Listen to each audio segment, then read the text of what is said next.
ಭವಿಷ್ಯ ನೋಡ್ತಾ ಇದ್ದಂತಹ ಮಹಾ ಜ್ಯೋತಿಷಿ ಆತ. ಆದ್ರೆ ಅಕ್ರಮ ಸಂಬಂಧವನ್ನ ಬೆಳೆಸಿ ಈಗ ಕೊಲೆ ಕೇಸ್ನಲ್ಲಿ ಲಾಕ್ ಆಗಿದ್ದಾರೆ.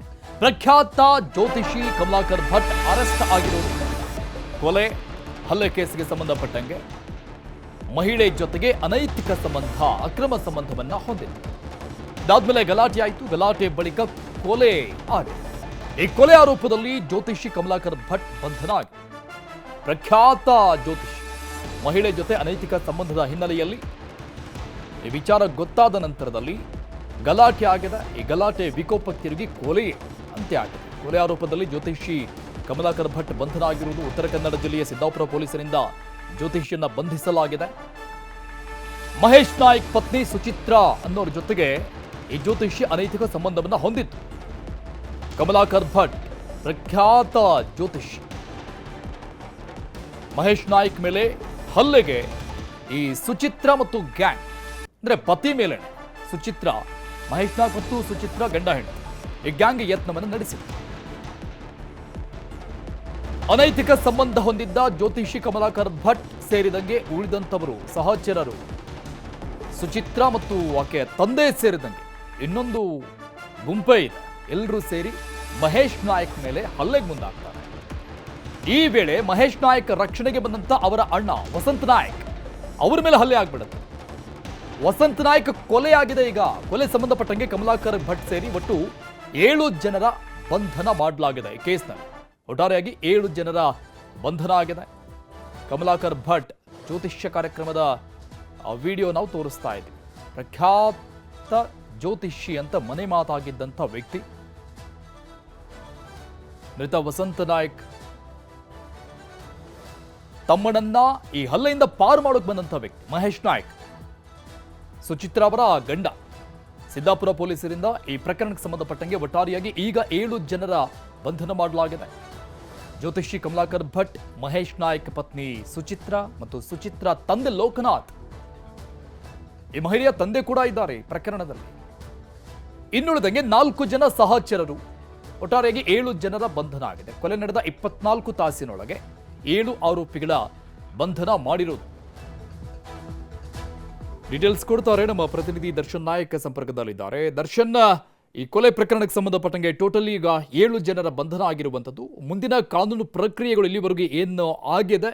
ಕೋರ್ಟ್ಗೆ ಇವತ್ತೇ ಪ್ರೊಡ್ಯೂಸ್ ಮಾಡಲಾಗುತ್ತಾ, ಹೇಗೆ? ಅರುಣ್, ಇವತ್ತು ಉತ್ತರ ಕನ್ನಡ ಜಿಲ್ಲೆಯ ಸಿದ್ದಾಪುರದಲ್ಲಿ ಅನೈತಿಕ ಸಂಬಂಧದ ಒಂದು ಹಿನ್ನೆಲೆಯಲ್ಲಿ ಓರ್ವನ ಬಲಿಯಾಗಿರುವಂತದ್ದು.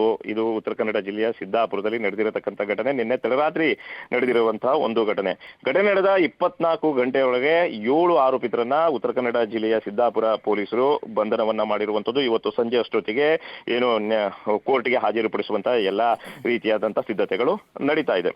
ಈ ಘಟನೆ ಯಾಕೆ ನಡೀತು ಎನ್ನುವಂತ ಬಗ್ಗೆ ಹೇಳೋದಾದ್ರೆ, ಇಲ್ಲಿ ಸುಚಿತ್ರಾ ಎನ್ನುವಂಥವಳು ಮಹೇಶ್ ನಾಯ್ಕ್ ಮತ್ತು ಅವರ ಪತ್ನಿಯಾಗಿರ್ತಾಳೆ. ಈಕೆ ಏನು ಹೆಸರಾಂತ ಜ್ಯೋತಿಷಿಯಾಗಿರತಕ್ಕಂಥ ಕಮಲಾಕರ್ ಭಟ್ ಅವ್ರ ಜೊತೆ ಅನೈತಿಕವಾದಂತಹ ಒಂದು ಸಂಬಂಧವನ್ನ ಹೊಂದಿರ್ತಾಳೆ. ಕಳೆದ 2 ತಿಂಗಳ ಹಿಂದೆ ಈಕೆ ತನ್ನ 2 ಹೆಣ್ಣು ಮಕ್ಕಳನ್ನ ಕರೆದುಕೊಂಡು ಹೋಗಿ ಶಿವಮೊಗ್ಗದಲ್ಲಿ ಕಮಲಾಕರ್ ಭಟ್ ಅವರ ಜೊತೆ ವಾಸವಾಗಿ ಇರ್ತಾಳೆ. ಅದಾದ ನಂತರ ಈತರ ಪತಿ ಮಹೇಶ್ ನಾಯ್ಕ್ ತನ್ನ ಅಣ್ಣನ ಮನೆಯಲ್ಲಿ, ವಸಂತ ನಾಯ್ಕ್ ಅವರ ಮನೆಯಲ್ಲಿ ಇರ್ತಾನೆ. ಅದಾದ ನಂತರ ಈಕೆ ಮಗಳು ಸುಮಶ್ರೀ ಎನ್ನುವಂಥವಳು ತನ್ನ ತಾಯಿಯಿಂದ ತನಗೆ ತುಂಬಾ ಟಾರ್ಚರ್ ಆಗ್ತಾ ಇದೆ, ತನಗೆ ಹೇಗಾದ್ರೂ ಮಾಡಿ ಮುಕ್ತಿ ಕೊಡಿ, ಪಪ್ಪ ನನ್ನನ್ನ ಕರೆದುಕೊಂಡು ಹೋಗಿ ಎನ್ನುವಂತ ಬಗ್ಗೆ ಮಹೇಶ್ ನಾಯ್ಕ್ಗೆ ತನ್ನ ತಂದೆಗೆ ಒಂದು ಮೆಸೇಜ್ ಅನ್ನು ಹಾಕ್ತಾಳೆ. ಮೆಸೇಜ್ ಹಾಕಿದ ಕೂಡಲೇ ಆತ, ನೀನು ಶಿವಮೊಗ್ಗದಿಂದ ಸಿದ್ದಾಪುರಕ್ಕೆ ಬಸ್ ಹತ್ತಿ ಬಾ, ಅಲ್ಲಿಂದ ನಾನು ನಿನ್ನನ್ನ ಪಿಕಪ್ ಮಾಡ್ತೀನಿ, ಅದಾದ ನಂತರ ಪೊಲೀಸ್ ಸ್ಟೇಷನ್ಗೆ ಹೋದ್ರಾಯ್ತು, ನಿನ್ನ ತಾಯಿ ಮೇಲೆ ದೂರನ್ನ ಕೊಟ್ರಾಯ್ತು ಎನ್ನುವಂತ ಬಗ್ಗೆ ಮಾತುಕತೆ ಆಗುತ್ತೆ. ಅದಾದ ಹೊತ್ತಲ್ಲೇ ಈಕೆ ಮಹೇಶ್ ನಾಯ್ಕನ ಮಗಳು ಅಂದ್ರೆ ಸುಚಿತ್ರಾ ಮಗಳು ಶಿವಮೊಗ್ಗದಿಂದ ಸಿದ್ದಾಪುರಕ್ಕೆ ಬರ್ತಾಳೆ. ಸಿದ್ದಾಪುರದ ಬಂದಾದ ನಂತರ ಪೊಲೀಸ್ ಸ್ಟೇಷನ್ಗೆ ಹೋಗಿ ಈಗ ಸುಚಿತ್ರಾಳ ಮೇಲೆ ದೂರನ್ನು ಕೊಡಲು ಮುಂದಾಗ್ತಾರೆ. ಅದಾದ ನಂತರ ಕುಪಿತರಾದಂತ ಸುಚಿತ್ರಾ ನಾಯ್ಕ್ ಅಂಡ್ ಗ್ಯಾಂಗ್, ಅಂದ್ರೆ ಇದರಲ್ಲಿ ಸುಚಿತ್ರಾಳ ತಂದೆ ಕೂಡ ಇರ್ತಾರೆ, ಯಾವುದೇ ರೀತಿ 4 ಜನ ಸಹಚರರು ಕೂಡ ಇರ್ತಾರೆ. ಇವರು ನಿನ್ನೆ ರಾತ್ರಿ ಊಟ ಮಾಡಿ ಮಲಗುವಂತ ಒಂದು ಸಂದರ್ಭದಲ್ಲಿ ಏಕಾಏಕಿಯಾಗಿ ಬಂದು ಏನು ಮಹೇಶ್ ನಾಯ್ಕ್ ಮೇಲೆ ಹಲ್ಲೆಗೆ ಯತ್ನಿಸ್ತಾರೆ, ಆತನಿಗೆ ಕೊಲೆ ಮಾಡಲು ಯತ್ನಿಸ್ತಾರೆ. ಈ ಕೊಲೆ ಮಾಡಲು ಯತ್ನಿಸಿದಂತ ಒಂದು ಸಂದರ್ಭದಲ್ಲಿ ಮಹೇಶ್ ನಾಯ್ಕನ ಅಣ್ಣನಾದಂತ ವಸಂತ್ ನಾಯ್ಕ್ ಮಧ್ಯ ಪ್ರವೇಶಿಸಿ ತಡೆಯಲು ಪ್ರಯತ್ನ ಮಾಡ್ತಾನೆ. ಆದ್ರೆ ಕಟುಕರು ಆತ ವಸಂತ್ ನಾಯ್ಕನ ಮೇಲೆ ಹಲ್ಲೆ ಮಾಡಿ ಆತನ ಕೊಲೆಯನ್ನ ಅಲ್ಲಿಯೇ ಮಾಡಿಬಿಡ್ತಾರೆ. ಹೆಚ್ಚಿನ ಒಂದು ಗಂಭೀರ ಸ್ವರೂಪದ ಗಾಯಗೊಂಡಂತ ಮಹೇಶ್ ನಾಯ್ಕ್ ಶಿವಮೊಗ್ಗದ ಒಂದು ಖಾಸಗಿ ಆಸ್ಪತ್ರೆಯಲ್ಲಿ ಈಗ ಚಿಕಿತ್ಸೆ ಪಡಿತಾ ಇರುವಂತದ್ದು. ಅದ್ರ ಜೊತೆಗೆ ಈತನ ಮನೆಯಲ್ಲಿ ಬಾಡಿಗೆ ಇದ್ದಂತವರು ಕೂಡ ಈತನ ಈ ಗಲಾಟೆಯನ್ನು ತಪ್ಪಿಸಲು ಬರ್ತಾರೆ, ಅವರಿಗೂ ಕೂಡ ಗಂಭೀರ ಸ್ವರೂಪವಾದಂತಹ ಗಾಯವಾಗಿರುವಂತದ್ದು. ಅವರು ಕೂಡ ಶಿವಮೊಗ್ಗ ಆಸ್ಪತ್ರೆಯಲ್ಲಿ ಈಗ ಚಿಕಿತ್ಸೆಯನ್ನ ಪಡಿತಾ ಇರುವಂತದ್ದು. ಈ ಎಲ್ಲಾ ಘಟನೆ ನಡೆದ 24 ಗಂಟೆ ಒಳಗೆ ಈಗಾಗಲೇ 7 ಜನ ಆರೋಪಿತರನ್ನ ಬಂಧನವಾಗಿರುವಂತದ್ದು. ಪ್ರಖ್ಯಾತ ಜ್ಯೋತಿಷಿ ಆಗಿರತಕ್ಕಂತಹ ಕಮಲಾಕರ್ ಭಟ್ಟನು ಕೂಡ ಈಗಾಗಲೇ ಬಂಧನ ಮಾಡಿರುವಂತದ್ದು ಸಿದ್ದಾಪುರ ಪೊಲೀಸರು. ಮುಂದೆ ಇದು ಯಾವ ರೀತಿ ತನಿಖೆಯನ್ನ ಮಾಡಲಾಗತ್ತೆ, ಅದೇ ರೀತಿ ಇದರ ಹಿಂದೆ ಮತ್ಯಾರ್ಯಾರು ಇದ್ದಾರೆ ಎನ್ನುವಂತ ಬಗ್ಗೆಯೂ ಕೂಡ ತನಿಖೆಯನ್ನ ಪೊಲೀಸರು ಕೈಗೊಂಡಿರುವಂತದ್ದು. ಅರುಣ್, ಓಕೆ ದರ್ಶನ್, ಈಗ ಅನೈತಿಕ ಸಂಬಂಧದ ಹಿನ್ನೆಲೆಯಲ್ಲಿ ಕೊಲೆ ಓಕೆ, ಬಟ್ ಒಂದು ವಿಪರ್ಯಾಸದ ಸಂಗತಿ ಅಂದ್ರೆ ಸುಚಿತ್ರಾಳ ತಂದೆ ಲೋಕನಾಥ್ ಕೂಡ ಮಗಳ ಬಾಳನ್ನ ಈ ರೀತಿಯಾಗಿ ಹಾಳು ಮಾಡೋಕ್ ಮುಂದಾಗಿದ್ಯಾಕೆ? ಈ ಗುಂಪಿನಲ್ಲಿ ಆತ ಸೇರ್ಕೊಂಡಿದ್ಯಾಕೆ? ಆ ಬಗ್ಗೆ ಏನಾದ್ರೂ ಮಾಹಿತಿ ಇದೆಯಾ? ಅಂದ್ರೆ ಅನೈತಿಕ ಸಂಬಂಧ ಇದೆ ಅನ್ನುವಂಥ ವಿಚಾರ ಗೊತ್ತಾದ್ಮೇಲೂ ಕೂಡ ಸ್ವಂತ ಅಳಿಯನನ್ನೇ ಆತ ಕೊಲೆ ಮಾಡೋಕ್ಕೆ ಇವ್ರ ಜೊತೆ ಕೈ ಜೋಡಿಸ್ತಾನೆ ಅಂದ್ರೆ ಸಹಜವಾಗಿ ಪ್ರಶ್ನೆ ಬರುತ್ತೆ, ಬೇರೆ ಏನಾದ್ರೂ ರೀಸನ್ ಇರಬಹುದಾ ಅಂತ. ಅರುಣ್, ಒಂದು ಹಂತದ ಮಾಹಿತಿಯನ್ನ ನಾವು ಕೆದಕಿ ಕೇಳಿದಾಗ ಸುಚಿತ್ರಾ ಮಹೇಶ್ ನಾಯ್ಕನ ಮೇಲೆ ಇಲ್ಲದ ಸಲ್ಲದ ಆರೋಪವನ್ನ ಆತನ ತಂದೆ ಹತ್ರ ಮಾಡಿರ್ತಾಳೆ. ಮಹೇಶ್ ನಾಯ್ಕ ನನಗೆ ಬೇರೆ ರೀತಿಯಾಗಿ ಕಿರುಕುಳ ಕೊಡ್ತಾ ಇದ್ದಾನೆ, ಆತ ಸರಿ ಇಲ್ಲ ನನ್ನ ಗಂಡ ಎನ್ನುವಂತ ಬಗ್ಗೆ ಸಾಕಷ್ಟು ಆರೋಪವನ್ನ ಮಾಡಿರ್ತಾಳೆ. ಆ ಹಿನ್ನೆಲೆಯಲ್ಲಿ ನಾನು ಬೇರೆ ಬಂದಿದ್ದೇನೆ ಎನ್ನುವಂತ ಮಾತನ್ನ ಹೇಳಿರ್ತಾಳೆ. ಆದ್ರೆ ತಾನು ಕಮಲಾಕರ್ ಭಟ್ ಜೊತೆ ಅನೈತಿಕವಾದಂತ ಒಂದು ಸಂಬಂಧದಲ್ಲಿದ್ದೇನೆ ಎನ್ನುವಂತ ಬಗ್ಗೆ ಆಕೆ ಬಾಯಿ ಬಿಡಲ್ಲ. ಹೆತ್ತವರಿಗೆ ಹೆಗಣ ಮುದ್ದು ಏನೋ ಹಾಗೆ ಸುಚಿತ್ರಾಳಿಗೆ ಆತನ ತಂದೆಗೆ ಅದು ಮುದ್ದಾಗಿರ್ತಾವೆ. ಸುಚಿತ್ರ ಹೇಳಿದ ಹಾಗೆ ಈತ ಕೇಳಿರ್ತಾನೆ. ಅದ್ರ ಜೊತೆಗೆ ನಿನ್ನೆ ಅದರಲ್ಲೂ ಮಗಳು ಸುಮಶ್ರೀಯ ಜೊತೆಗೆ ಮಹೇಶ್ ನಾಯ್ಕ ಪೊಲೀಸ್ ಠಾಣೆ ಮೆಟ್ಟಿಲಿ ಇರ್ತಾನೆ. ಸುಚಿತ್ರಾಳ ಬಗ್ಗೆ ಈಕೆ ಮಗಳಿಗೆ ಚಿತ್ರಹಿಂಸೆ ಕೊಡ್ತಾ ಇದ್ದಾಳೆ ಎನ್ನುವಂತ ಬಗ್ಗೆ ಇದನ್ನೆಲ್ಲವೂ ಕೂಡ ತಂದೆಯೊಟ್ಟಿಗೆ ಇಲ್ಲ ಸಲ್ಲದ ಆರೋಪವನ್ನ ಮಾಡಿದ ನಂತರ ತಂದೆ ಸುಚಿತ್ರಾಳ ಮಾತನ್ನ ಕೇಳಿ ಆತನ ಒಂದು 4 ಜನ ಸಹಚರರ ಗ್ಯಾಂಗ್ ಅನ್ನ ಕಟ್ಟಿಸಿಕೊಂಡು ಬಂದು ಮಹೇಶ್ ನಾಯ್ಕನ ಕೊಲೆಗೆ ಯತ್ನವನ್ನ ಮಾಡಿರುವಂತದ್ದು. ಅದರ ಜೊತೆಗೆ ಈ ಮಧ್ಯದಲ್ಲಿ ವಸಂತ್ ನಾಯ್ಕ್ ಬಾಳಣವನ್ನ ಬಿಟ್ಟಿರುವಂತದ್ದು.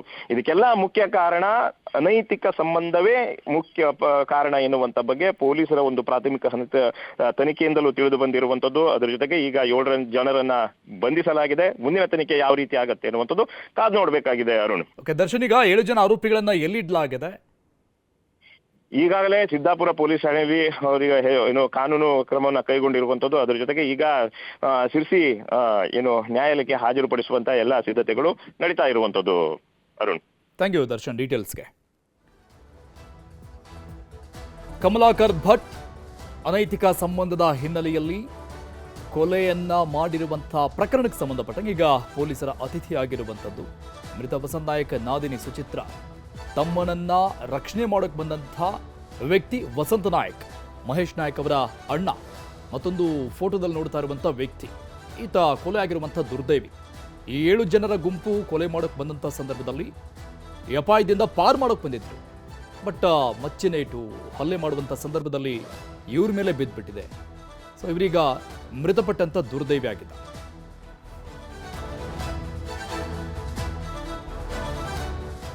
ಸ್ನೇಹಿತನ ಹೆಂಡತಿ ಮೇಲೆ ಕಣ್ಣಿಟ್ಟಿದ್ದ ಆಪ್ತ ಗೆಳೆಯ ಪತ್ನಿ ಜೊತೆ ಸ್ನೇಹಿತನ ಅನೈತಿಕ ಸಂಬಂಧಕ್ಕೆ ಗಂಡ ಬೇಸತ್ತು ಹೋಗಿದ್ದ. ಇದರಿಂದ ಬುದ್ಧಿ ಹೇಳಲು ಹೋಗಿ ಅಮಾಯಕ ಗಂಡ ಕೊಲೆ ಆಗ್ಬಿಟ್ಟಿದ್ದ. ನನ್ನ ಹೆಂಡತಿಯಿಂದ ದೂರ ಇರು ಅಂತ ವಾರ್ನ್ ಮಾಡಿದ್ದಷ್ಟೇ. ತನ್ನ ಆಪ್ತ ಗೆಳೆಯನಿಗೆ ಬುದ್ಧಿ ಹೇಳಲು ಹೋಗಿ ಕೊಲೆ ಆಗಿದ್ದಾನೆ ಈಗ ಅಮಾಯಕ ಗಂಡ.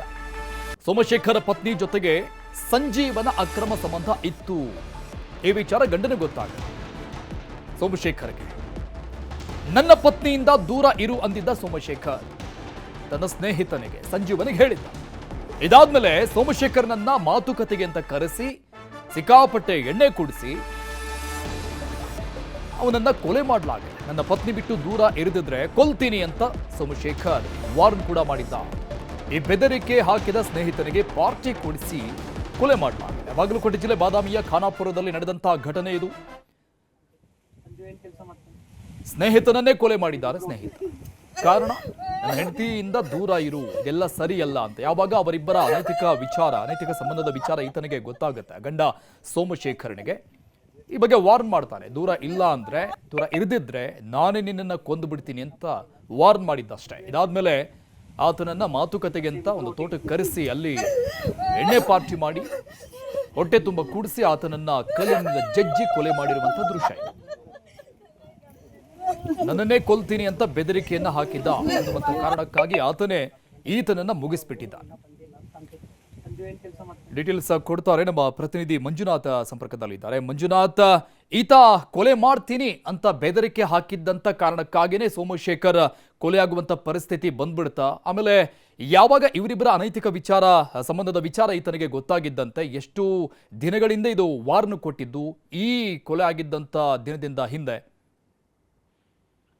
ಅರುಣ್, ಕಳೆದ ಕೆಲ ದಿನಗಳಿಂದ ಏನಂದ್ರೆ ಈ ಇಬ್ಬರು ಸ್ನೇಹಿತರ ನಡುವೆ ಆ ಪತ್ನಿಯ ಜೊತೆಗೆ ಒಂದಿಷ್ಟು ಸಲಿಗೆಯಿಂದ ಇರುವಂತಹ ಕಾರಣಕ್ಕೆ ಈತ ಒಂದು ಅನುಮಾನ ಕಾಡ್ತಾ ಇತ್ತು. ಇದರ ಹಿನ್ನೆಲೆಯಲ್ಲಿ ಇದೀಗ ಸ್ನೇಹಿತನಿಗೆ ಈತ ನನ್ನ ಪತ್ನಿಯ ಜೊತೆಗೆ ಸಲಿಗೆಯಿಂದ ಇರಬೇಡ ಮತ್ತು ಫೋನ್ ಕಾಲ್ ನಲ್ಲಿಯೂ ಕೂಡ ಮಾತನಾಡುವಂತಹ ವಿಷಯ ಕೂಡ ಗೊತ್ತಾಗಿತ್ತು ಅನ್ನುವಂತಹ ಮಾಹಿತಿ ಇದೆ.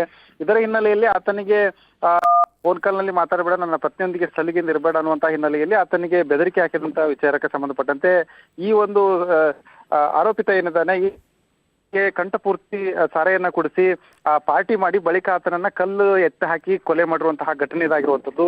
ಸದ್ಯ ಈ ಒಂದು ಘಟನೆಯ ಬಗ್ಗೆ ಸ್ಥಳಕ್ಕೆ ಬಾಗಲಕೋಟೆ ಎಸ್ ಪಿ ಆಗಿರುವಂತಹ ಗೋಯಲ್ ಅವರು ಕೂಡ ಭೇಟಿ ನೀಡಿ ಪರಿಶೀಲನೆ ನಡೆಸಿದ್ದಾರೆ. ಬಳಿಕ ಏನು ಈ ಒಂದು ಪ್ರಕರಣದಲ್ಲಿ ಆತ ಒಬ್ಬನೇ ಆರೋಪಿನ ಅಥವಾ ಆತನ ಜೊತೆಗೆ ಏನಾದ್ರೂ ಆತನ ಮೃತನ ಪತ್ನಿಯು ಕೂಡ ಏನಾದ್ರೂ ಸಾಥ್ ನೀಡಿಲ್ಲ ಅನ್ನುವಂಥದ್ರ ಬಗ್ಗೆ ಸಾಕಷ್ಟು ಬೇರೆ ಬೇರೆ ಆಯಾಮಗಳಲ್ಲಿ ತನಿಖೆಯನ್ನ ನಡೆಸ್ತಾ ಇದ್ದಾರೆ. ಇದರ ಬಗ್ಗೆ ಈಗ ಸದ್ಯಕ್ಕೆ ಒಬ್ಬನನ್ನ ಅಂದ್ರೆ ಆರೋಪಿತನನ್ನ ವಶಕ್ಕೆ ಪಡಿಸಿಕೊಂಡು ವಿಚಾರಣೆ ನಡೆಸ್ತಾ ಇದ್ದಾರೆ. ಅರುಣ್, ಅದೇ ಟೋಟಲಿ ಇದು ಪ್ಲಾನ್ಡ್ ಮರ್ಡರ್ ಅಂತ ಸಹಜವಾಗಿ ಗೊತ್ತಾಗುತ್ತೆ. ತುಂಬಾ ದಿನಗಳಿಂದ ಆತ ಕಾದು ಕುಳಿತು ಈತನನ್ನು ಕರೆಸಿ ಹೊಡೆದು ಹಾಕಿದ್ದಾನೆ ಅಂತ. ಆ ಬಗ್ಗೆ ಏನಾದ್ರೂ ಬಾಯ್ ಬಿಟ್ಟಿರುವಂತ ಮಾಹಿತಿ ಏನಾದ್ರೂ ಸಿಕ್ಕಿದೆಯಾ ಮಂಜುನಾಥ್? ಆಮೇಲೆ ನೀವು ಹೇಳ್ದಂಗೆ ಈಗ ಯಾರಾದ್ರೂ ಇದ್ದಾರಾ ಏನು ಎನ್ನುವಂತಹ ಸಹಜವಾದಂತ ಪ್ರಶ್ನೆ ಮೂಡುತ್ತೆ. ಖಂಡಿತವಾಗ್ಲೂ ಅರುಣ್, ಅಂತಂದ್ರೆ ಸೋಮಶೇಖರ್ ಏನಿದಾನೆ ಈತ ರವಿವಾರ ಮಧ್ಯಾಹ್ನ ಇವರಿಬ್ರು ಕೂಡ ಭೇಟಿಯಾಗಿರುವಂತದ್ದು. ಆ ಭೇಟಿಯಾದಂತ ಸಂದರ್ಭದಲ್ಲಿ ಇಬ್ರು ಕೂಡ ಪಾರ್ಟಿ ಮಾಡಿದ್ದಾರೆ. ಸೋಮಶೇಖರ್ಗೆ ಕಂಠಪೂರ್ತಿಯಾಗಿ ಕುಡಿಸಿದ ಬಳಿಕ ಆತನನ್ನ ಅಜ್ಞಾತ ಸ್ಥಳಕ್ಕೆ ಕರೆದುಕೊಂಡು ಅಂದ್ರೆ ಯಾರು ಇಲ್ಲದೇ ಇರದಂತಹ ಒಂದು ನಿರ್ಜನ ಪ್ರದೇಶಕ್ಕೆ ಕರೆದುಕೊಂಡು ಹೋಗಿ ಅಲ್ಲಿ ಕಲ್ಲನ್ನ ಎತ್ತಿ ಹಾಕಿರುವಂತದ್ದು. ಆದ್ರೆ ಸದ್ಯಕ್ಕೆ ಏನು ಈ ಒಂದು ಪ್ರಕರಣವನ್ನು ನೋಡುವಂತ ಸಂದರ್ಭದಲ್ಲಿ ಏನು ಈ ಪ್ರಕರಣದ ಹಿನ್ನೆಲೆಯಲ್ಲಿ ಒಂದು ಆರೋಪ ಏನು ಕೇಳಿ ಬಂದಿದೆ. ಮೃತ ಸೋಮಶೇಖರ್ ಇದ್ದಾನೆ, ಆತನ ಪತ್ನಿಯ ಜೊತೆಗೆ ಈ ಒಂದು ಕೊಲೆ ಆರೋಪಿ ಏನಾದ್ರೂ ಸಂಪರ್ಕದಲ್ಲಿ ಇರೋದೇ ನಿಜಾನ ಆಗಿದೆಯಾ ಅಥವಾ ಏನಾದ್ರೂ ಇವರಿಬ್ಬರದು ಯಾವ ರೀತಿಯಾಗಿ ಕನ್ವರ್ಸೇಷನ್ ಇತ್ತು ಅನ್ನೋದ್ರ ಬಗ್ಗೆ ಪೊಲೀಸರು ತನಿಖೆ ನಡೆಸಿರುವಂತದ್ದು. ಒಂದು ವೇಳೆ ಈ ಒಂದು ಅನೈತಿಕ ಸಂಬಂಧದ ಸಂಶಯ ಏನಿದೆ ಇದು ನಿಜವೇ ಆಗಿದ್ರೆ ಸಹಕಾರ ಕೂಡ ಇದೆ ಅನ್ನುವಂತ ಹಿನ್ನೆಲೆ ಇರಬಹುದು ಅನ್ನುವಂತ ಹಿನ್ನೆಲೆಯಲ್ಲಿ ಈಗ ಸದ್ಯಕ್ಕೆ ಆತನನ್ನು ವಶಕ್ಕೆ ಪಡೆದುಕೊಂಡು ವಿಚಾರಣೆ ನಡೆಸ್ತಾ ಇದೆ. ಆ ವಿಚಾರಣೆ ಬಳಿಕವಷ್ಟೇ ಪ್ರಕರಣದ ಹಿನ್ನೆಲೆ ತಿಳಿದು ಬರುವಂತ ಸಾಧ್ಯತೆ ಇದೆ. ಹೀಗಾಗಿ ಸದ್ಯ ಇದೀಗ ಏನು ಸೋಮಶೇಖರನ್ನ ವಶಕ್ಕೆ ಪಡೆದುಕೊಂಡಿದ್ರು ಕೂಡ ಪ್ರೊಸೀಜರ್ ಅನ್ನ ಮುಂದುವರಿಸ್ತಾ ಇರುವಂತದ್ದು. ಅರುಣ್, ಥ್ಯಾಂಕ್ ಯು ಮಂಜುನಾಥ್ ಡೀಟೇಲ್ಸ್ಗೆ. ಹೆಂಡತಿ ಜೊತೆಗೆ ಆಸ್ತಿಗಾಗಿ ಪದೇ ಪದೇ ಜಗಳ ಮಾಡ್ತಾ ಇದ್ದ. ಕೊನೆಗೆ ಹೆಂಡತಿಯನ್ನೇ ಕೊಚ್ಚಿ ಕೊಲೆ ಮಾಡೋಕ್ ಹೋದ. ಆದ್ರೆ ಕಟುಕನ ಆ ಮಚ್ಚಿನೇಟಿಗೆ ಬಲಿಯಾಗಿದ್ದು ಮಾತ್ರ ಮಗಳು ಮತ್ತು ಅಣ್ಣ. ಜಗಳ ಬಿಡಿಸೋಕೆ ಬಂದಂಥ ಮಗಳು ಮತ್ತು ಅಣ್ಣನ ಬಲಿಯಾಗೋದು. ಹೆಂಡತಿಯನ್ನ ಕೊಚ್ಚಿ ಕೊಲೆ ಮಾಡೋಕೆ ಆತ ಮುಂದಾಗಿದ್ದ. ಆದರೆ ಆತನ ಮಚ್ಚಿನೆಟ್ಟಿಗೆ ಬಲಿಯಾಗಿದ್ದು ಮಾತ್ರ ಮಗಳು ಮತ್ತು ಆತನ ಅಣ್ಣ. 18 ವರ್ಷದ ಜುಮೈಲಾ ಕೊಲೆಯಾದಂಥ ನತದೃಷ್ಟ ಮಗ. ತಂದೆ ಕೈಯಿಂದ ಅಡ್ಡ ಬಂದ ಜುಮೈಲಾ ಮತ್ತು ದೊಡ್ಡಪ್ಪ ಅಂದರೆ ಕೊಲೆ ಮಾಡೋಕ್ಕೆ ಮುಂದಾದಂಥ ವ್ಯಕ್ತಿಯ ಅಣ್ಣ ಶೇಖ್ ಇಬ್ರು ಸಾವನ್ನಪ್ಪಿದ್ದಾರೆ. ಕಾಸರಗೋಡಿನ ಮಂಜೇಶ್ವರ ತುಮಿನಾಡಲ್ಲಿ ನಡೆದಂತಹ ಘಟನೆ ಇದು. ಗಂಡನ ಕಿರುಕುಳಕ್ಕೆ ಬೇಸತ್ತು ತಂಗಿ ಮನೆಗೆ ಪತ್ನಿ ಬಂದಿತ್ತು. ಪತ್ನಿ ತಾಹಿರಾರನ್ನ ಕೊಲ್ಲೋಕೆ ಅಂತಾನೆ ಉಮರ್ ಫಾರೂಕ್ ಬಂದಿದ್ದ ಅಲ್ಲಿಂದ. ಈ ಗಲಾಟೆ ಸಂದರ್ಭದಲ್ಲಿ ಆ ಹಲ್ಲೆಯನ್ನ ತಪ್ಪಿಸೋಕೆ ಹೋದಂತ ಮಗಳು ಮತ್ತು ಅಣ್ಣ, ಆ ವ್ಯಕ್ತಿಯ ಅಣ್ಣ ಇಬ್ರು ಕೂಡ ಕೊಲೆಯಾಗಿ ಹೋಗಿದ್ದಾರೆ. ಆ ಮಚ್ಚಿನೇಟು ಇಬ್ಬರಿಗೂ ಬಿದ್ದಿದೆ. ಘಟನೆ ನಡೆದಂತ ಸಂದರ್ಭದ ದೃಶ್ಯವನ್ನು ನೋಡ್ತಾ ಇದ್ದೀವಿ. ತಂದೆ ತಾಯಿ ಜಗಳದಲ್ಲಿ ಕೂಸು ಬಡವಾಯಿತು ಅನ್ನೋದು ಗಾದೆ ಮಾತಾದರೆ ಇಲ್ಲಿ ಕೂಸು ಕೊಲೆಯಾಗಿ ಹೋಗ್ಬಿಟ್ಟಿದೆ. ಜೊತೆಗೆ ಆ ವ್ಯಕ್ತಿಯ ಅಣ್ಣ ಕೂಡ ಬಲಿಯಾಗಿ ಹೋಗಿದ್ದಾರೆ. ಅಪ್ಪ ಹಿಡಿದಂಥ ಆ ಮಚ್ಚಿನೇಟಿಗೆ ಸ್ವಂತ ಮಗಳೇ ಬಲಿಯಾಗಿರುವಂಥ ದಾರುಣ ಘಟನೆ ಇದು. ಆಸ್ತಿಗಾಗಿ ಗಲಾಟೆ ನಡೀತಾ ಇತ್ತು. ಇನ್ನು ವಿಚ್ಛೇದನದವರೆಗೂ ಕೂಡ ಇವರ ಜಗಳ ಹೋಗಿತ್ತು ಅನ್ನುವಂಥ ಮಾಹಿತಿ ಕೂಡ ಇದೆ. ನನ್ನ ಹೆಸರಿಗೆ ಎಲ್ಲ ಆಸ್ತಿಯನ್ನು ಬರೆದುಕೊಡುವಂತ ಗಂಡ ಪೀಡಿಸ್ತಾ ಇದ್ದ. ಕೊಲೆಯಾದಂಥ ಯುವತಿ ಜುಮೈಲಾ 18 ವರ್ಷದ ಮಗಳಿದ್ದು. ಆಕೆಯ ಫೋಟೋ ಕೂಡ ನಾವು ನೋಡ್ತಾ ಇದ್ದೆ. ಕಾಸರಗೋಡಿನ ತೂಮಿನಾಡಲ್ಲಿ ನಡೆದಂತಹ ಘಟನೆ ಇದು.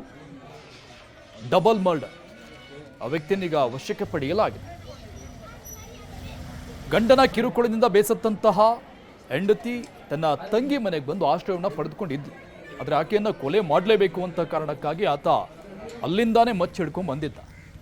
ಈ ಗಲಾಟೆಯನ್ನ ತಪ್ಪಿಸೋಕೆ ಬಂದಂಥ ಮಗು ಮತ್ತು ಅಣ್ಣನ ಬರ್ಬರ ಹತ್ಯೆ ಆಗಿ ಹೋಗಿದೆ. ಕಾಸರಗೋಡಿನ ತೂಮಿನಾಡಲ್ಲಿ ಸಂಭವಿಸಿರುವಂತಹ ದಾರುಣ ಘಟನೆ, ಡೆಡ್ಲಿ ಡಬಲ್ ಮರ್ಡರ್.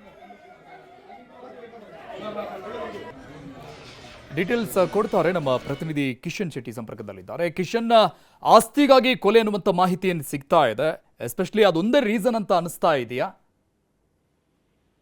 ಅರುಣ್, ಈ ಬಹಳ ವಿಲಕ್ಷಣವಾದ ಘಟನೆ ಇದೆ. ಯಾಕೆಂದ್ರೆ ಆತನಿಗೆ ಇದ್ದಂಥದ್ದು ಏಕಮಾತ್ರ ಪುತ್ರಿ, ಇದರ ಜೊತೆಗೆ ಆತನ ಭಾವ ಅಂತ ಸಂಬಂಧದಲ್ಲಿ ಆಗತ್ತೆ. ಆತನ ಎದುರು ಇತ್ತ ಜಗಳ ಮಾಡಿರುವಂತದ್ದು. ಈ ಘಟನೆ ಆಗಿರುವಂತದ್ದು ಮಂಜೇಶ್ವರದ ತುಮಿನಾಡು ಪಕ್ಕ ಎಂಬಲ್ಲಿ ಉಮರ್ ಪಾಷಾ ಎಂಬಾತ ತನ್ನ ಏಕಮಾತ್ರ ಪುತ್ರಿಯನ್ನೇ ಬರ್ಬರವಾಗಿ ಹತ್ಯೆ ಮಾಡ್ತಾ ಇರುವಂತದ್ದು. ಆತ ಉದ್ದೇಶಪೂರ್ವಕವಾಗಿ ಮಾಡಿರುವುದಂತ ಅಲ್ಲ ಅಂತ ಹೇಳಿ ಈಗ ಸ್ಥಳೀಯರು ಬರ್ತಾ ಇರುವಂತ ಮಾಹಿತಿ. ಆತ ತನ್ನ ಭಾವನ ಮೇಲೆ ಕತ್ತಿಯನ್ನ ಬೀಸಿದಾಗ ಆತನ ಪುತ್ರಿ ಅಡ್ಡ ಬಂದಂತ ಹಿನ್ನೆಲೆಯಲ್ಲಿ ಗಂಭೀರವಾಗಿ ಗಾಯಗೊಂಡು ಆಕೆ ಸ್ಥಳದಲ್ಲೇ ಸಾವನ್ನಪ್ಪಿದ್ಲು. ಬಳಿಕ ಹೆತ್ತವರು ನೇರವಾಗಿ ಆಸ್ಪತ್ರೆಗೆ ಸೇರಿಸುವಂತ ಪ್ರಯತ್ನವನ್ನ ಪಟ್ಟರು ಕೂಡ ಅದು ಸಫಲಕಾರಿ ಆಗಿಲ್ಲ. ಆಕೆ ಆಸ್ಪತ್ರೆಯಲ್ಲಿ ಸಾವನ್ನಪ್ಪಿದ್ಲು. ಇದರ ಜೊತೆಗೆ ಬಾಲಕಿಯ ದೊಡ್ಡಪ್ಪ ಕೂಡ ಇವತ್ತು ಬೆಳಗ್ಗೆ ಮೃತಪಟ್ಟಿರುವಂತಹ ವಿಚಾರ ಸದ್ಯಕ್ಕೆ ಬೆಳಕಿಗೆ ಬರ್ತಾ ಇದೆ. ಇದೊಂದು ಆಸ್ತಿ ಕಲಹದ ವಿಚಾರ ಅನ್ನೋದು ಕೂಡ ಗೊತ್ತಾಗ್ತಾ ಇರುವಂತದ್ದು. ಬಾಲಕಿಯ ದೊಡ್ಡಪ್ಪ ಸುಮಾರು ಇವತ್ತು ಬೆಳಗ್ಗೆ ಅವರು ಚಿಕಿತ್ಸೆ ಫಲಕಾರಿಯಾಗದೆ ಸಾವನ್ನಪ್ಪಿರೋದು ಕೂಡ ಸದ್ಯಕ್ಕೆ ಮಾಹಿತಿ ಬರ್ತಾ ಇದೆ. ಈ ಆರೋಪಿಯ ಹಿನ್ನೆಲೆಯನ್ನ ಗಮನಿಸ್ತಾ ಹೋದ್ರೆ ಈತನ ಹೆಸರು ಉಮರ್ ಪಾಷಾ ಎಂಬಂತ. ಕಳೆದ 3 ತಿಂಗಳ ಇನ್ನಷ್ಟೇ ವಿದೇಶದಿಂದ ಊರಿಗೆ ಬಂದಿದ್ದ. ಅಲ್ಲಿ ತನಕ ವಿದೇಶದಲ್ಲಿ ಕೂಡ ದುಡಿತಾ ಇದ್ದ. ಆತ ವಿದೇಶದಲ್ಲಿ ಇರುವ ತನಕವೂ ಕೂಡ, ಅಂದ್ರೆ ಊರಿಗೆ ಬಂದ ತನಕವೂ ಕೂಡ ಬಹಳ ಒಳ್ಳೆಯ ಬಾಂಧವ್ಯವನ್ನು ಇಟ್ಕೊಂಡಿದ್ದ. ಆದ್ರೆ ಊರಲ್ಲಿ ಬಂದ ನಂತರವಾಗಿ ಗಾಂಜಾ ಅಥವಾ ಡ್ರಗ್ಸ್ ಅಮಲಿಗೆ ದಾಸನಾಗಿದ್ದ ಮಾಹಿತಿ ಸದ್ಯಕ್ಕೆ ಲಭ್ಯ ಆಗ್ತಾ ಇರುವಂತದ್ದು. ಆಸ್ತಿ ವಿಚಾರಕ್ಕೆ ಕುಟುಂಬದ ಜೊತೆ ಪದೇ ಪದೇ ಜಗಳ ಆಗ್ತಾ ಇದ್ದ. ನಿನ್ನೆ ಜಗಳ ಅದು ಬಹಳ ಅತಿರೇಕವಾಗಿ ಈಗ 2 ಜೀವಗಳು ಹಾನಿಯಾಗಿರುವಂತದ್ದು. ಪೊಲೀಸರು ಆತನನ್ನ ವಶಕ್ಕೆ ಪಡೆದಿದ್ದಾರೆ. ಇವತ್ತು ಮಹಜರು ಕಾರ್ಯ ಕೂಡ ಸದ್ಯಕ್ಕೆ ಆಗಿರುವಂತದ್ದು. ಈ ನಿಟ್ಟಿನಲ್ಲಿ ಸಣ್ಣ ಜಗಳ ಇದೀಗ ತನ್ನ ಏಕಮಾತ್ರ ಪುತ್ರಿಯನ್ನೇ ಉಮರ್ ಪಾಷಾ ಬರ್ಬರವಾಗಿ ಕಳೆದುಕೊಂಡಿದ್ದಾನೆ. ಇದರ ಜೊತೆಗೆ ಬಾಲಕಿಯ ದೊಡ್ಡಪ್ಪ ಅಂದ್ರೆ ಆತನ ಅಣ್ಣನೂ ಕೂಡ ಈಗ ಸಾವನ್ನಪ್ಪಿರೋ ಮಾಹಿತಿ ಸದ್ಯಕ್ಕೆ ಬೆಳಕಿಗೆ ಬರ್ತಾ ಇರುವಂತದ್ದು. ಅರುಣ್, ಥ್ಯಾಂಕ್ ಯು ಕಿಶನ್ ಡೀಟೇಲ್ಸ್ಗೆ. ವ್ಯಕ್ತಿಯನ್ನ 16 ಬಾರಿ ಕೊಚ್ಚಿ ಕೊಂದಿದ್ದಾನ ಯುವಕನೊಬ್ಬ. ಕೊಲೆ ಮಾಡಿ ಶವದ ಮೇಲೆ ಕಾಲಿಟ್ಟು ನಿಂತ್ಕೊಂಡಿದ್ದ. ಇದಾದ್ಮೇಲೆ ತಾನೇ ಪೊಲೀಸರಿಗೆ ಕರೆ ಮಾಡಿದ್ದಾನೆ, ಕಾಲ್ ಮಾಡಿ ಹೇಳಿದ್ದಾನೆ, ಪೊಲೀಸರಿಗೆ ಶರಣಾಗಿದ್ದಾನೆ. ಕೊಲೆ ಮಾಡಿದ್ದೀನಿ ಅಂತ ತಾನೇ ಮಾಹಿತಿಯನ್ನು ಕೊಟ್ಟಿರು. ತಾನೇ ಪೊಲೀಸರಿಗೆ ಕರೆ ಮಾಡಿ ಶರಣಾಗಿದ್ದಾನೆ ಈ ಯುವಕ. ಮರ್ಡರ್ ಮಾಡಿ ಆ ಡೆಡ್ ಬಾಡಿಯ ಎದೆ ಮೇಲೆ ಕಾಲಿಟ್ಕೊಂಡು ನಿಂತು. ಬೆಳಗಾವಿಯ ಹುಲಿಕಟ್ಟಿ ಗ್ರಾಮದಲ್ಲಿ ನಡೆದಂತಹ ಡೆಡ್ಲಿ ಮರ್ಡರ್. 51 ವರ್ಷದ ಬಸಪ್ಪ ಹೊಸಮನಿಯ ಬರ್ಬರ ಕೊಲೆಯಾಗಿದೆ. 16 ಬಾರಿ ಕೊಚ್ಚಿ ಕೊಂದಿದ್ದಾನೆ ಈರಯ್ಯ ಅನ್ನುವಂತ ಯುವಕ.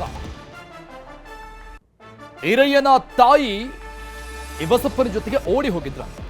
ಕಳೆದ 10 ವರ್ಷಗಳ ಹಿಂದೆ ಇದು ಆಗಿದ್ದಂತ ಘಟನೆ. 10 ವರ್ಷಗಳ ಹಿಂದೆ ಓಡಿ ಹೋಗಿದ್ದ ಬಸಪ್ಪ ಈ ಕೊಲೆ ಮಾಡಿರುವಂತ ಯುವಕನ ತಾಯಿ ಜೊತೆಗೆ. ಅದಾದ್ಮೇಲೆ ಇತ್ತೀಚೆಗಷ್ಟೇ ಅವರು ಊರಿಗೆ ವಾಪಸ್ ಬಂದಿದ್ರು ಇಬ್ರು. ಈ ಬಸಪ್ಪ ವಾಪಸ್ ಊರಿಗೆ ಬಂದಿದ್ದ. ಇದೇ ದ್ವೇಷಕ್ಕಾಗಿ ಬಸಪ್ಪನನ್ನ ಈರಯ್ಯ ಕೊಚ್ಚಿಕೊಂಡಿದ್ದಾನೆ. ನನ್ನ ತಾಯಿಯನ್ನ ಈತ ಕರೆದುಕೊಂಡು ಹೋಗಿದ್ದ ಅಂತ ಪೊಲೀಸರು ಬರೋವರೆಗೂ ಕೂಡ ಎದೆ ಮೇಲೆ ಕಾಲಿಟ್ಟು ನಿಂತ್ಕೊಂಡಿದ್ದ. ಆರೋಪಿ ಈರಯ್ಯನನ್ನ ಈಗ ಸವದತ್ತಿ ಪೊಲೀಸರು ವಶಕ್ಕೆ ಪಡೆದುಕೊಂಡು ಈ ಬಗ್ಗೆ ತನಿಖೆಯನ್ನ ಮುಂದುವರಿಸ್ತಾ ಇದ್ದಾರೆ. ಬಸಪ್ಪನನ್ನ ಕೊಂದು ಶವದ ಮೇಲೆ ಕಾಲಿಟ್ಟಿರುವಂತಹ ದೃಶ್ಯವನ್ನ ನಾವು ತೋರಿಸ್ತಾ ಇದ್ವಿ. ನಾವು ಬ್ಲರ್ ಮಾಡಿ ತೋರಿಸ್ತಾ ಇರುವಂತಹ ದೃಶ್ಯ ಅದ. ಬರ್ಬರವಾಗಿ ಮರ್ಡರ್ ಮಾಡಿದ್ರು. ಬೆಳಗಾವಿಯ ಹೂಲಿಕಟ್ಟಿ ಅನ್ನುವಂಥ ಗ್ರಾಮದಲ್ಲಿ ದುರ್ಘಟನೆ ನಡೆದಿದೆ. 51 ವರ್ಷದ ವ್ಯಕ್ತಿ ಬಸಪ್ಪ ಹೊಸಮನಿ ಕೊಲೆಯಾಗಿರುವಂತಹ ವ್ಯಕ್ತಿ. ಕಾರಣ ಈರಯ್ಯ ಅನ್ನುವಂಥ ಯುವಕ ಏನಿದ್ದಾನೆ, ಇವರ ತಾಯಿ ಜೊತೆಗೆ ಈತ ಓಡಿ ಹೋಗಿದ್ದಂತೆ. ಆ ಒಂದು ದ್ವೇಷದಿಂದ ಈತ ಕಾಯ್ತಾ ಇದ್ದ ಯಾವಾಗ ಈತ ಊರಿಗೆ ಬರ್ತಾನೆ ಅಂತ. ಕಳೆದ ಕೆಲವು ದಿನಗಳಿಂದ ಬಂದಂಥ ಸಂದರ್ಭದಲ್ಲಿ ಈತ ನಡು ರೋಡಲ್ಲಿ ಕೊಚ್ಚಿ ಕೊಲೆ ಮಾಡಿದ್ದಾನೆ. ಡೀಟೇಲ್ಸ್ ಕೊಡ್ತಾರೆ ನಮ್ಮ ಪ್ರತಿನಿಧಿ ಚಂದ್ರಕಾಂತ್ ಸುಗಂಧಿ ಸಂಪರ್ಕದಲ್ಲಿದ್ದಾರೆ. ಚಂದ್ರಕಾಂತ್, ಹಾವಿನ ದ್ವೇಷ 12 ವರ್ಷ ಆದರೆ ಮನುಷ್ಯನ ದ್ವೇಷ ಅದು ತೀರೋವರೆಗೂ ಇರುತ್ತೆ ಅನ್ನೋದಕ್ಕೆ ಸಾಕ್ಷಿ ಈ ಒಂದು ಘಟನೆ. ಇದರಿಂದ ಒಂದು ಮೆಸೇಜ್ ಹೋಗಬೇಕು ಅಂತಾನೆ ಆ ಯುವಕ ಮಾಡಿರುವಂಥ ರೀತಿಯಲ್ಲಿ ಕಾಣಿಸ್ತಾ ಇದೆ. ತನಿಖೆ ಏನು ನಡೀತಾ ಇದೆ, ಆ ವ್ಯಕ್ತಿನ ಈಗ ಹಾಜರುಪಡಿಸಲಾಗಿದೆಯಾ ಕೋರ್ಟ್ಗೆ ಏನಾದರೂ? ಅರುಣ್, ನಿನ್ನೆ ಸಂಜೆ ಒಂದು ಸವದತ್ತಿ ತಾಲೂಕಿನ ಹುಲಿಕಟ್ಟಿ ಕ್ರಾಸ್ ಬಳಿ ಒಂದು ಭೀಕರ ಘಟನೆ ನಡೆದಿರ್ತಕ್ಕಂಥದ್ದು. ಈಗಾಗಲೇ ಏನು ಆರೋಪಿ ಯುವಕನನ್ನ ಪೊಲೀಸರು ವಶಕ್ಕೆ ಪಡೆದು ವಿಚಾರಣೆಯನ್ನು ಆರಂಭಿಸಿದ್ದಾರೆ. ನಾನು ಕೊಲೆ ಮಾಡುವ ಉದ್ದೇಶವನ್ನೇ ಹೊಂದಿದ್ದೆ ಅಂತೇಳಿ ಆತನು ಕೂಡ ಈಗ ಪೊಲೀಸರ ಮುಂದೆ ಬಾಯ್ಬಿಟ್ಟಿದ್ದಾನೆ ಅಂತಕ್ಕಂತ ಮಾಹಿತಿಗಳು ಲಭ್ಯವಾಗಿವೆ. ಏನು ಪ್ರಮುಖವಾಗಿ ಆರೋಪಿ ಕೊಲೆಯಾದಂತಹ ಬಸಯ್ಯ ಹೊಸ್ಮನಿ ಸುಮಾರು 55 ವರ್ಷ. ಈತ ಕಳೆದ 15 ವರ್ಷಗಳಿಂದಲೂ ಕೂಡ ಏನು ಸವದತ್ತಿ ತಾಲೂಕಿನ ತನ್ನೂರನ್ನ ಬಿಟ್ಟು ಕೊಲ್ಲಾಪುರದಲ್ಲಿ ನೆಲೆಸಿದ್ದ. ಇತ್ತೀಚೆಗೆ 2 ತಿಂಗಳ ಹಿಂದೆ ಆತನ ತಾಯಿ ಮೃತಪಡ್ತಾರೆ. ಆ ಸಂದರ್ಭದಲ್ಲಿ ಆತ ಊರಿಗೆ ಬರ್ತಾನೆ. ಊರಿಗೆ ಬಂದ ಸಂದರ್ಭದಲ್ಲಿ ಎಲ್ಲಾ ಹಿರಿಯರು ಏನ್ ಹೇಳ್ತಾರೆ, ನೀವು ಯಾಕೆ ಎಷ್ಟು ದಿನ ಅಂತ ಬೇರೆ ಊರಲ್ಲಿ ಇರ್ತೀರಿ, ನಿಮ್ ಜಮೀನಿದೆ ಮತ್ತು ನಿಮ್ದು ಹಳೆ ಮನೇನಿದೆ, ಅದನ್ನ ರಿನೋವೇಷನ್ ಮಾಡಿ ಇಲ್ಲೇ ಬಂದು ಉಳ್ಕೊಳ್ಳಿ, ಹಳೇದೆಲ್ಲ ಆಗಿದೆ ಅಂತ ಹೇಳ್ತಾರೆ. ಬಟ್ ಆತ ಅವಾಗ ಊರಿಗೆ ಬರುವಂತ ಮನಸ್ಸು ಮಾಡ್ತಾನೆ. ಊರಲ್ಲಿ ಇರ್ಬೇಕಾದ್ರೆ ಒಂದು ಮನೆ ನಿರ್ಮಾಣ ಮಾಡಬೇಕು. ಪಕ್ಕದ ಸಹೋದರಿಯ ಊರಲ್ಲಿ ಇದ್ಕೊಂಡು ನಿತ್ಯವಾಗಿ ಬಂದು ಒಂದು ಮನೆ ಕಟ್ಟೋಕೆ ಪ್ಲಾನ್ ಮಾಡಿರ್ತಾನೆ. ಆತ ಏನು ಖುದ್ದು ಗೌಂಡಿ ಆಗಿರೋ ಕಾರಣಕ್ಕಾಗಿ ತಾನೇ ತನ್ನ ಮನೆಯನ್ನು ನಿರ್ಮಾಣ ಮಾಡಕ್ಕೆ ಮುಂದಾಗಿರ್ತಾನೆ. ಇದೆಲ್ಲ ವಿಚಾರ ಈತ ಏನು ಬಸವಪ್ಪ ಬಂದಿರೋದು 15 ವರ್ಷಗಳ ಬಳಿಕ ಇದು ಏನು ಹಿರಯ್ಯ ಮಠಪತಿ ಗೊತ್ತಾಗುತ್ತೆ. ಆತ ಮನೆಯ ಪಕ್ಕದಲ್ಲಿ ಇರ್ತಕ್ಕಂಥ ವ್ಯಕ್ತಿ. ಈತ ಒಂದು ಸಣ್ಣ ಪುಟ್ಟ ವಿಚಾರಕ್ಕೆ ಈ ಹಿಂದೆ 2-3 ದಿನಗಳ ಹಿಂದೆ ಸ್ವಲ್ಪ ಕಿರಿಕ್ ಮಾಡಿರ್ತಾನೆ. ಏನೋ ಎಲ್ಲ ಮರ್ತಿರ್ಬೇಕು ಬಿಡು, ಸಣ್ಣ ವಿಚಾರಕ್ಕೆ ಮಾಡಿದ್ದಾರೆ ಅಂತ ಹೇಳಿ ಮರ್ತಿರ್ತಾನೆ. ಆದ್ರೆ ಮೈ ಮರೆತು ನಿನ್ನೆ ಏನು ಹುಲಿಕಟ್ಟಿ ಗ್ರಾಮದ ಮಾರ್ಗವಾಗಿ ತನ್ನ ಸಹೋದರಿ ಊರಿಗೆ ಹೋಗ್ತಿದ್ದಂತ ಈ ಬಸಪ್ಪನನ್ನ ಹಿಂಬಾಲಿಸಿಕೊಂಡು ಬಂದು ಭೀಕರವಾಗಿ ಹತ್ಯೆಯನ್ನ ಮಾಡಿದ್ದಾನೆ. ಸುಮಾರು 16 ಬಾರಿ ಚಾಕುವಿನಿಂದ ಇರಿದಾನೆ ಅಂತಕ್ಕಂಥ ಮಾಹಿತಿ ಇದೆ. ಮತ್ತು ಸತ್ತ ಬಳಿಕವೂ ಕೂಡ ಪೊಲೀಸರಿಗೆ ಫೋನ್ ಮಾಡಿ ಪೊಲೀಸರು ಬರೋವರೆಗೂ ಕೂಡ ಆತನ ಹೆಣದ ಮೇಲೇನೆ ಈತ ನಿಂತಿದ್ದ ಅಂತಕ್ಕಂಥ ಮಾಹಿತಿಗಳು ಪೊಲೀಸ್ ಮೂಲಗಳಿಂದಿರ್ತಕ್ಕಂಥದ್ದು. ಈಗಾಗಲೇ ಆತನನ್ನ ವಶಕ್ಕೆ ಪಡೆದು ವಿಚಾರಣೆ ಮಾಡ್ತಿದ್ದಾರೆ. ಈ ಹಿಂದೆ ಈ ಮೃತ ಬಸಪ್ಪ ಈ ಒಂದು ಆರೋಪಿಯ ತಾಯಿಯನ್ನ ಓಡಿಸಿಕೊಂಡು ಹೋಗಿದ್ದ ಅಂತಕ್ಕಂಥ ಮಾಹಿತಿಗಳಿದ್ದು. ಅದು ಬಳಿಕ ಅವರೆಲ್ಲರೂ ಕೂಡ ಅದೆಲ್ಲ ಇತ್ಯರ್ಥ ಆಗಿ ರಾಜಿ ಪಂಚಾಯತಿ ಆಗಿ ಈಗ ಅವ್ರ ತಾಯಿಯು ಕೂಡ ಅವ್ರ ಸಹೋದರನ ಜೊತೆಗೆ ಹುಬ್ಬಳ್ಳಿಯಲ್ಲಿ ನೆಲೆಸಿದ್ದಾರೆ. ಇದೆಲ್ಲ ಆದ್ರೂ ಕೂಡ 16 ವರ್ಷಗಳಿಂದ ಹಳೆಯ ಸಿಟ್ಟನ್ನ ಇಟ್ಕೊಂಡು ಹಳೆ ದ್ವೇಷಕ್ಕಾಗಿ ಈ ಒಂದು ಭೀಕರ ಕೊಲೆಯನ್ನ ಮಾಡಲಾಗಿದೆ. ಅರುಣುಗ, ಥ್ಯಾಂಕ್ ಯು ಚಂದ್ರಕಾಂತ್ ಡೀಟೇಲ್ಸ್ಗೆ. ಬೆಳಗಾವಿಯ ವಂಟಮುರಿಯಲ್ಲಿ ಮಹಿಳೆ ವಿವಸ್ತ್ರಗೊಳಿಸಿ ಹಲ್ಲೆ ಕೇಸ್ಗೆ ಸಂಬಂಧಪಟ್ಟಂತೆ ಶಿಕ್ಷೆಯ ತೀರ್ಪನ್ನ ನಾಳೆಗೆ ಮುಂದೂಡಿದೆ ನ್ಯಾಯಾಲಯ.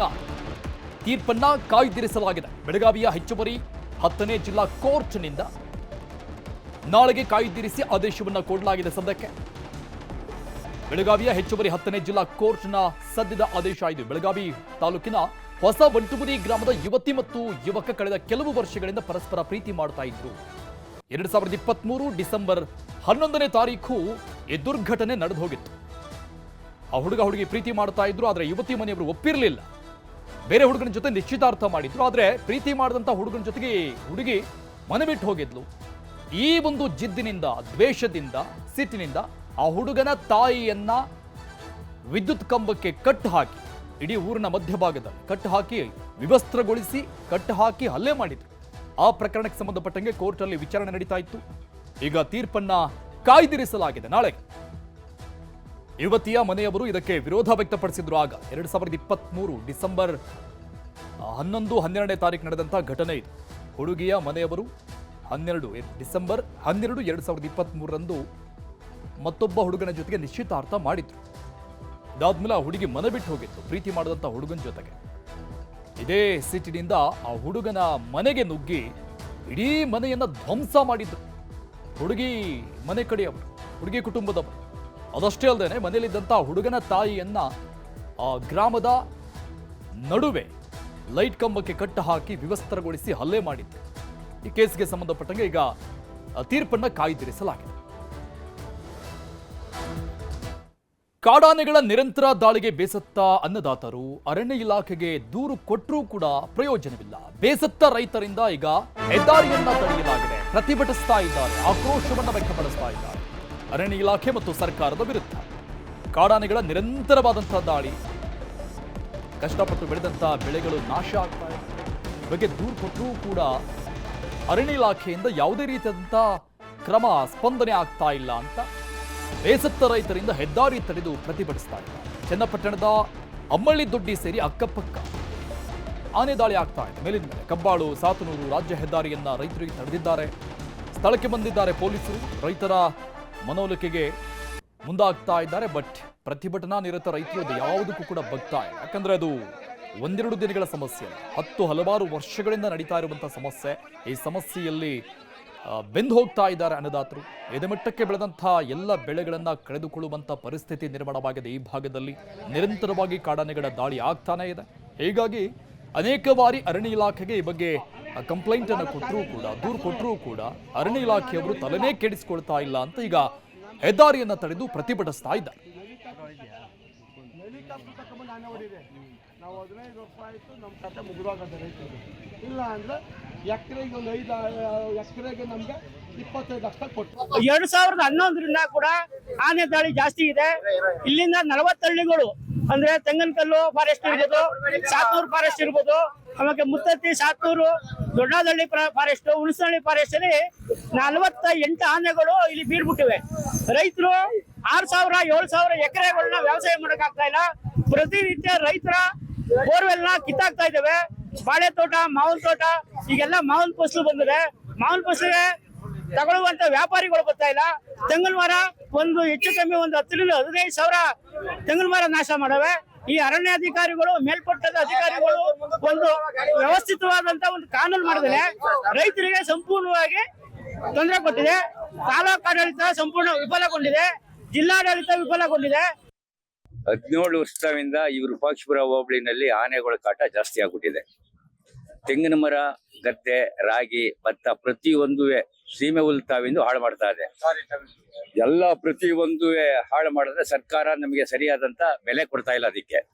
ಮತ್ತೆ ಇವತ್ತು ಬೆಳಗ್ಗೆ ಏನ್ ಮಾಡಾಗಿದೆ ಅಂದ್ರೆ 2 ಬೋರ ಎತ್ತಿ ಒಳಗಡೆ ಬಿಟ್ಬಿಟ್ಟಿದೆ. ಇವತ್ತು ರೈತ ಬೋರ್ ಹಾಕ್ಸ್ಬೇಕು ಅಂದ್ರೆ ಸುಮಾರು 2 ಲಕ್ಷ ಆದ್ರೂ ಆಗ್ಬೋದು, 5 ಲಕ್ಷ ಆದ್ರೂ ಆಗ್ಬೋದು. ಇವತ್ತ ಬೋರ್ ರೆಡಿ ಮಾಡೋ ಗಂಟ ರೈತನ ಬೆಳೆ ಏನು ಆಗಲ್ಲ. ಈ ಸರ್ಕಾರ ಈ ಆನೆಗಳ ಹಿಡಿತಾ ಇಲ್ಲ. 17 ವರ್ಷದಿಂದ ಸತತವಾಗಿ ಆನೆಗಳ ಹತ್ರ ನಾವು ಫೈಟ್ ಮಾಡ್ತಾನೆ ಬರ್ತಾ ಇದೀವಿ. ಸರ್ಕಾರ ಇದ್ರ ಬಗ್ಗೆ ಯಾವುದೇ ಕ್ರಮ ತಗೊಳ್ಳಿಲ್ಲ. ಮತ್ತೆ ಇಲಾಖೆನೂ ನಮ್ಗೆ ಸರಿಯಾದಂತ ಬೆಲೆ ಕೊಡಲ್ಲ. ಒಬ್ಬ ರೈತ ಆನೆ ತುಡ್ದಿ ಸೊತ್ರೆ ಬರೀ ನೆಪ ಮಾತ್ರಕ್ಕೆ ಒಂದು 15 ಲಕ್ಷ ಕೊಡ್ತಾರೆ. ಅದೇ ಸರ್ಕಾರಿ ಅಧಿಕಾರಿ ಸೊತ್ರೆ 50 ಲಕ್ಷ, 60 ಲಕ್ಷ, 70 ಲಕ್ಷ ಅವ್ನ ಮನೆಯಲ್ಲಿ ಕೆಲಸ ಕೊಡ್ತಾರೆ. ನನ್ ರೈತ ಸೊತ್ತೆಗೆ ಯಾಕೆ ಕೊಡಲ್ಲ? ಯಾವುದೇ ಕಾಡ ಪ್ರಾಣಿಗಳು ಹಾನಿಯಾಗಿ ಅಥವಾ ಸೊತ್ರೆ ನಮ್ಗೆ ಸರ್ಕಾರದಿಂದ 50,000 ರೂಪಾಯಿ ಪರಿಹಾರ ಕೊಡಬೇಕು.